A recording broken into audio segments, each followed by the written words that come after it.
श्रीमद्भागवत महापुराण प्रथम खंड। सच्चिदानंद स्वरूप भगवान श्री कृष्ण को हम नमस्कार करते हैं, जो जगत की उत्पत्ति, स्थिति और विनाश के हेतु तथा आध्यात्मिक, आधिदैविक और आधिभौतिक तीनों प्रकार के तापों का नाश करने वाले हैं। जिस समय श्री सुखदेव जी ये गोपवित्र संस्कार भी नहीं हुआ था तथा लौकिक वैदिक कर्मों के अनुष्ठान का अवसर भी नहीं आया था, तभी उन्हें अकेले ही संन्यास लेने के लिए घर से जाते देखकर उनके पिता व्यास जी विरह से कातर होकर पुकारने लगे, बेटा बेटा तुम कहाँ जा रहे हो। उस समय वृक्षों ने तन्मय होने के कारण श्री सुखदेव जी की ओर से उत्तर दिया था, ऐसे सर्वभूत हृदय स्वरूप श्री सुखदेव मुनि को मैं नमस्कार करता हूँ। एक बार भगवत कथामृत का रसवादन करने में कुशल मुनिवर शौनक जी ने नैमिषारण्य क्षेत्र में विराजमान महामती सूत जी को नमस्कार करके उनसे पूछा। शौनक जी बोले, सूत जी, आपका ज्ञान अज्ञान अंधकार को नष्ट करने के लिए करोड़ों सूर्यों के समान है।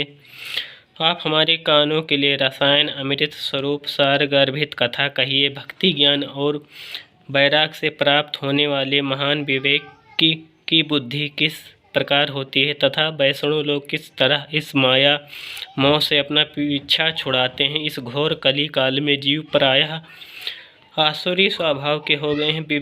विविध कलेशों से आक्रांत इन जीवों को शुद्ध दैवी शक्ति संपन्न बनाने का सर्वश्रेष्ठ उपाय क्या है।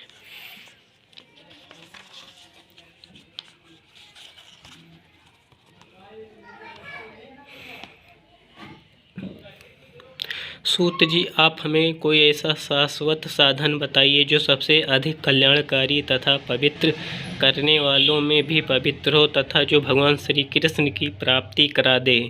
चिंतामणि केवल लौकिक सुख दे सकती है और कल्प वृक्ष अधिक से अधिक स्वर्गीय संपत्ति दे सकता है, परंतु गुरुदेव प्रसन्न होकर भगवान योगी दुर्लभ नित्य वैकुंठ धाम दे देते हैं। सूत जी ने कहा, शौनक जी, तुम्हारे हृदय में भगवान का प्रेम है, इसलिए मैं विचार कर तुम्हें संपूर्ण सिद्धांतों का निष्कर्ष सुनाता हूँ, जो जन्म मृत्यु के भय का नाश कर देता है, जो भक्ति के प्रवाह को बढ़ाता है और भगवान श्री कृष्ण की प्रसन्नता का प्रधान कारण है। मैं तुम्हें वह साधन बतलाता हूँ, उसे सावधान होकर सुनो। श्री सुखदेव जी ने कलयुग में जीवों के काल रूपी सर्प के मुख का ग्रास होने के त्रास का आत्यंतिक नाश करने के लिए श्रीमद् भागवत शास्त्र का प्रवचन किया है। मन की शुद्धि के लिए इससे बढ़कर कोई साधन नहीं है। जब मनुष्य के जन्म जन्मांतर का पुण्य उदय होता है, तभी उसे इस भागवत शास्त्र की प्राप्ति होती है। जब सुखदेव जी राजा परीक्षित को यह कथा सुनाने के लिए सभा में विराजमान हुए, तब देवता लोग उनके पास अमृत का कलश लेकर आए। देवता अपना काम बनाने में बड़े कुशल होते हैं, अतः यहाँ भी सबने सुखदेव मुनि को नमस्कार करके कहा, आप यह अमृत लेकर बदले में हमें कथामृत का दान दीजिए। इस प्रकार परस्पर विनिमय अदला बदली हो जाने पर राजा परीक्षित अमृत का पान करें और हम सब श्रीमद् भागवत स्वरूप अमृत का पान करेंगे। इस संसार में कहाँ कांच और कहाँ महामूल्य मणि तथा कहाँ सुधा और कहाँ कथा। श्री सुखदेव जी ने यह सोचकर उस समय देवताओं की हंसी उड़ा दी। उन्हें भक्ति शून्य कथा का अनाधिकारी जानकर कथामृत का दान नहीं किया। इस प्रकार यह श्रीमद् भागवत की कथा देवताओं को भी दुर्लभ है।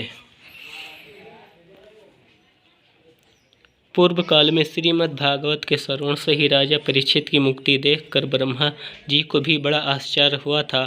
उन्होंने सत्यलोक में तराजू बांधकर सब साधनों को तौला, अन्य सभी साधन तौल में हल्के पड़ गए। अपने महत्व के कारण भागवत ही सबसे भारी रहा, यह देखकर सभी ऋषियों को बड़ा विस्मय हुआ। उन्होंने कलयुग में इस भगवत रूप भागवत शास्त्र को ही पढ़ने सुनने से तत्काल मोक्ष देने वाला निश्चय किया।